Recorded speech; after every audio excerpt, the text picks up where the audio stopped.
Ouça agora, Dia a Dia com Deus.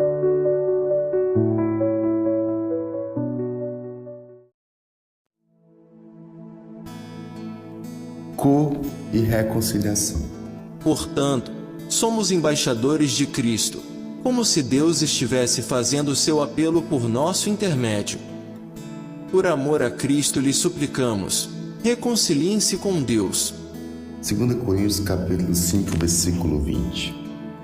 A maior parte deste livro foi dedicada à busca do avivamento espiritual. A essa altura, a ideia é que você tenha uma boa noção a respeito e tenha sido capaz de identificar o avivamento no seu dia a dia.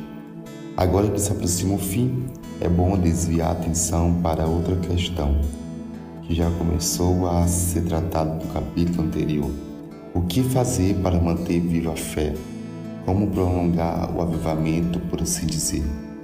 A verdade é que o auge desses movimentos duram uns poucos anos, o que não significa que as marcas que ele produz são efêmeras. Ao contrário, como resultado da influência do Espírito Santo, pessoas têm mudado o seu modo de ver o mundo e criado estruturas que sobrevivem.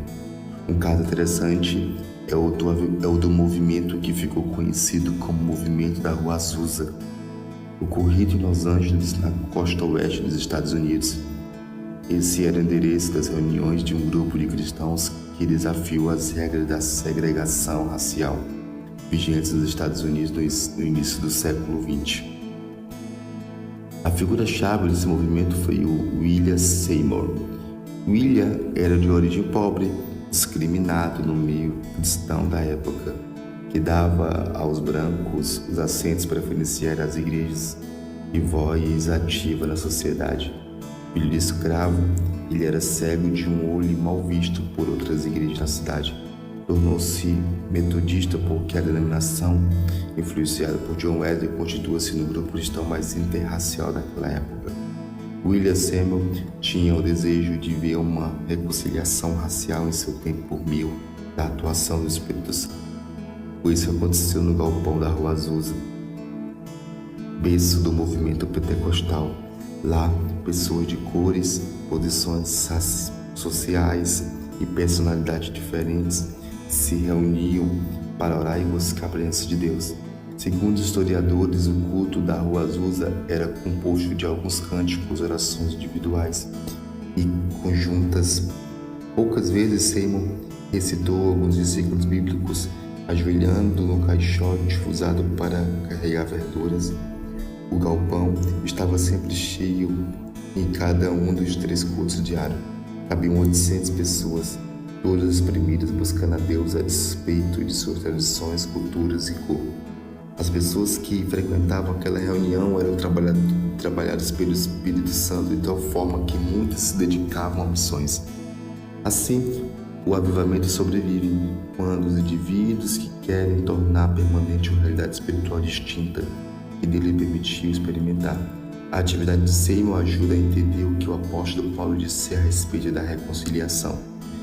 Tudo isso provém de Deus, que nos reconciliou consigo mesmo por meio de Cristo e nos deu o ministério da reconciliação, ou seja, que Deus em Cristo estava reconciliando consigo o mundo, não levando em conta os pecados dos homens, e nos confiou a mensagem da reconciliação. Portanto, somos embaixadores de Cristo, como se Deus estivesse fazendo seu apelo por nosso intermédio. Por amor a Cristo, lhe suplicamos, reconcilie-se com Deus.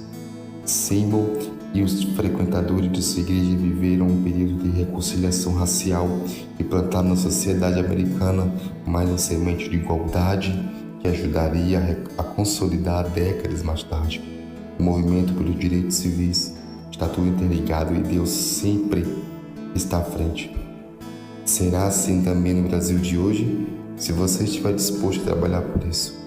Uma característica impressionante do movimento da Rua Azusa foi o fato de envolver pessoas de classes sociais diferentes, brancos e negros. Você acha que, para experimentar o avivamento no Brasil atual, será essencial vencer diferenças sociais? O que você pode fazer nesse caminho?